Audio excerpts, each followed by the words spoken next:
Texas is a state of mind. Truer words were never spoken, if you ask me. Leave it to John Steinbeck to say things eloquently.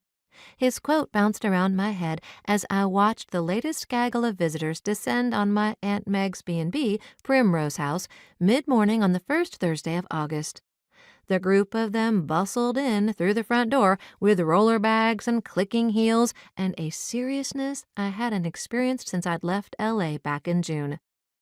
I'd been at the B&B since early morning, knocking out a load of prep work for a golden anniversary party I was catering the following day, which is why I was able to observe the group of tech entrepreneurs firsthand as they landed in Aunt Meg's quaint and cozy farmhouse.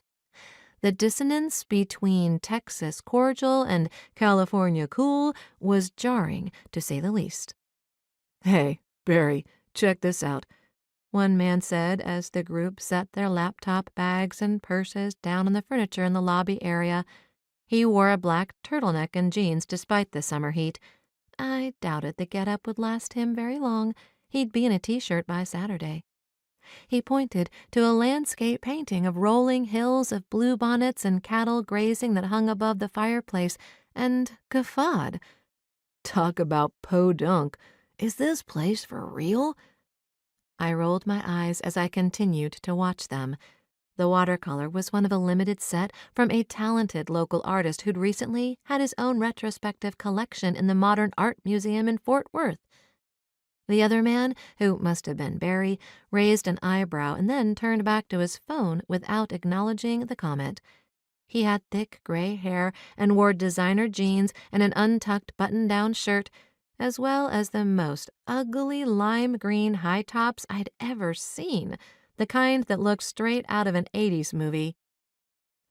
I set out a tray of monster cookies I'd baked that morning, peanut butter and oatmeal mounds bursting with decadent chocolate chunks and dried cherries, and adjusted the tray so it caught the light in an enticing way.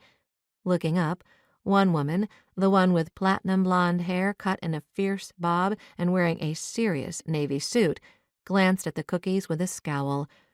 "Those must be 1,000 calories apiece," she mumbled without looking at me, and then she too turned back to her phone.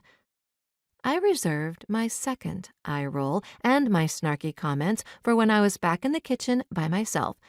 The guest is always right, after all. The man who'd commented on the painting plopped down onto the lovely blue sofa that sat in the front window next to another much younger man who had thick, brown, shaggy hair, and they both pulled laptops out of their bags. "Hey, what's the Wi-Fi password?" the younger one shouted out to the room. I grabbed one of the printed welcome sheets Aunt Meg had on the check-in desk in the corner and handed it to him. He took it wordlessly without looking at me.